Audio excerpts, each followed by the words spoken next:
सबसे पहले तो अपन बात करते हैं सरफेस केमिस्ट्री होता क्या है। पूरे चैप्टर में आप पढ़ते किसको हो। आपने कभी स्पंज देखा बेटा अपने घर पे? स्पंज स्पंज स्पंज कहां होता है पता है? आपके सोफा सेट पे स्पंज होता है। कभी सोफा सेट फाड़े हो तो उसमें से स्पंज निकलेगा।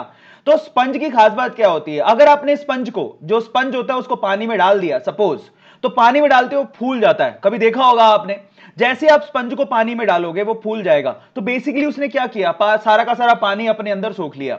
बेसिकली इसको क्या बोलते हैं? इसी को बोलते हैं एब्जॉर्प्शन। क्या बोलते हैं बेटा?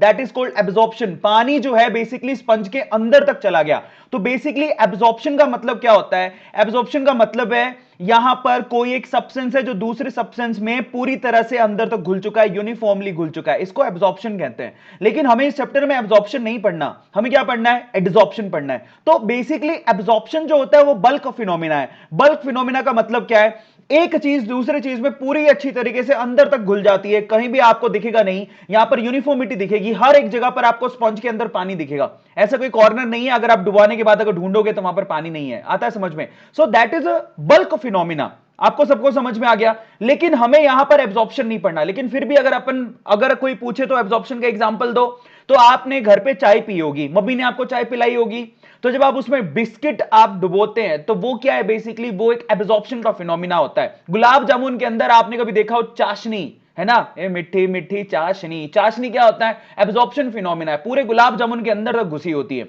अपन एग्जांपल लेते हैं किसका? चौक का। अगर आपने चौक को पानी के अंदर डुबो दिया तो बेसिकली चौक पूरी तरह से पानी को सोख लेता है, गीला हो जाता है पूरी तरह से, वो एब्जॉर्प्शन का एग्जांपल है। जैसे कि स्पॉन्ज, स्पॉन्ज एब्जॉर्प्शन का एग्जांपल है। Are you getting my point? तो यहां पर सारे एग्जांपल जो बेसिकली ये दे रखे हैं आपको, सारे एब्जॉर्प्शन के एग्जांपल है।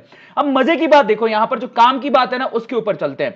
एब्जॉर्प्शन के केस में एक तो अपने अंदर सोखता है और एक अंदर जाके सूख जाता है। सूख जाता मतलब समझते हो? यानी कि यहां पर दो चीजें हैं जो आपस में यहां पर एब्जॉर्प्शन फिनोमिना को कर रही हैं। एक तो है पानी, वाटर, और दूसरा है sponge. Are you getting my point? एक पानी और दूसरा स्पंज है।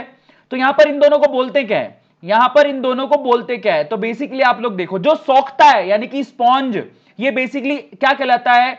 जो स्पॉन्ज है बेसिकली वो एब्जॉर्बेंट कहलाता है। याद रखना, एब्जॉर्बेंट आता है सॉल्वेंट, याद रखोगे, सॉल्वेंट, जैसे कि absorbent.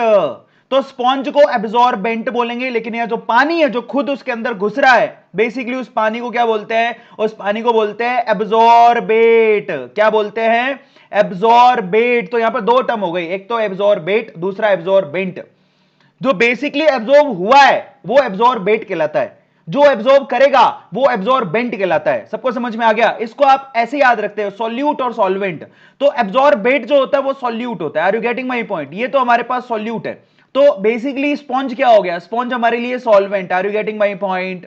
Is this clear to all of you? बहुत अच्छे। तो पूरा चैप्टर ध्यान से करना, मजा आपको तभी आएगा। तो यहां पर स्पॉन्ज हमारे लिए एब्जॉर्बेंट है और पानी हमारे लिए एब्जॉर्बेट है। ध्यान से इसको कॉपी में नोट डाउन करते रहना।